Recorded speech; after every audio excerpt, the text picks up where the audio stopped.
Bonjour à tous. Donc oui, je suis Joanne Boichon, je suis architecte HMONP et je suis la cofondatrice d'une association qui s'appelle Mineka, matériaux de construction à réutiliser. Beaucoup de choses ont été dites, donc je vais aller très vite là-dessus. Mineka a été fondée suite au constat alarmant que le BTP est le premier émetteur de déchets en France. Pour rajouter un petit chiffre, il me semble que Bellastock, une association qui est très précurseur dans le réemploi, a estimé que 25% des déchets de la construction seraient réutilisables.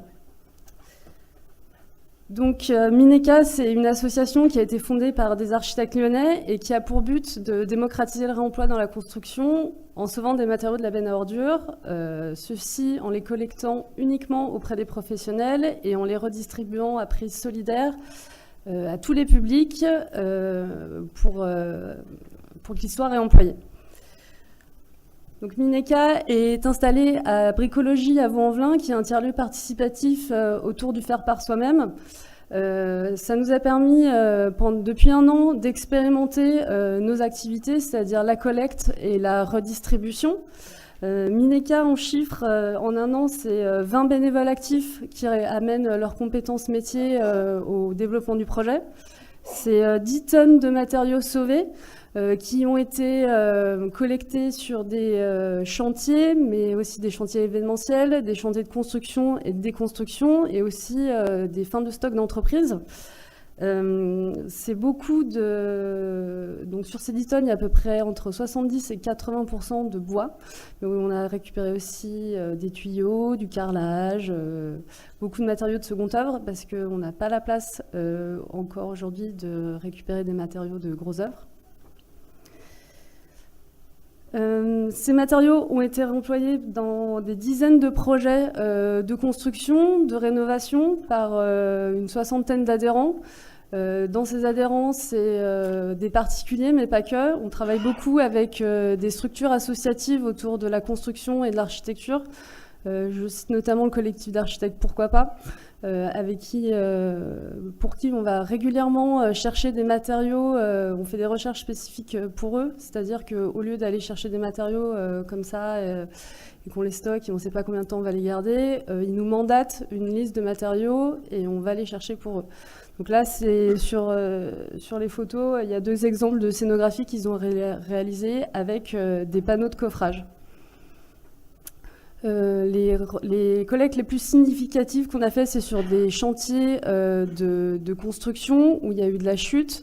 On a notamment récupéré plus d'1 tonne de trespas, bardage de façade en bois composite, qui coûte très très cher et qui a été réemployé, généralement qui a été détourné. Donc c'est ça qui est aussi significatif avec le réemploi, c'est que les matériaux ne sont pas forcément utilisés de la même manière, mais sont détournés de leur usage premier.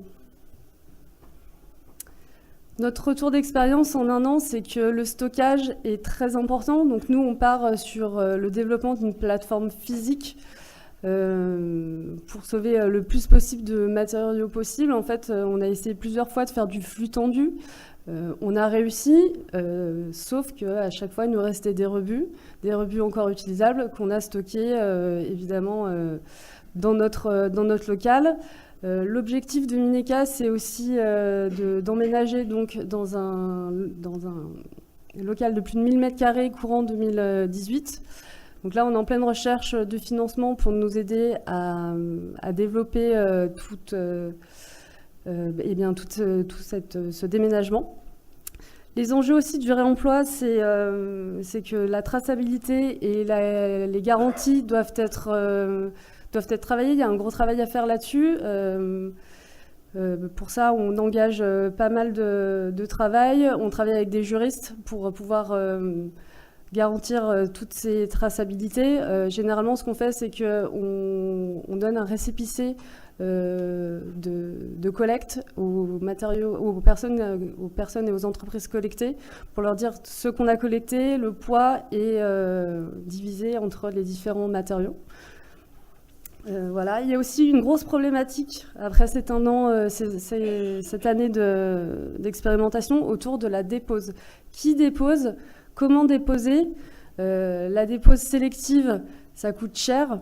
On pense qu'il y a vraiment quelque chose à faire là-dessus. Généralement, on nous appelle la veille pour le lendemain. Voilà, nous aujourd'hui, on n'a pas la capacité à déposer des matériaux sélectivement parce qu'on n'a pas les compétences. Voilà, il y a une vraie problématique là-dessus et on pense que l'ESS a un rôle à jouer dans la dépose sélective pour pouvoir vraiment amorcer plus de réemploi. Par exemple, la semaine dernière, on est allé visiter un chantier où il y avait des cloisons qui ont été posées il y a 2 ans, des magnifiques cloisons vitrées. Voilà, il fallait les déposer très très vite. Bon, on peut pas, déjà on n'a pas la place, mais voilà, il y a vraiment quelque chose à faire et le gisement, il est là, les matériaux sont là, les débouchés sont là. Il manque vraiment des compétences au domaine. Suite à nos conclusions, donc comme je l'ai dit, c'est d'emménager dans des locaux de plus de 1000 m², ce qui va nous permettre de multiplier par 5 notre impact et de sauver 50 tonnes en 2018. Donc plus tôt on aura nos locaux, plus de matériaux on sauvera. Et l'objectif, c'est aussi de créer 4 TP en 2018. Merci.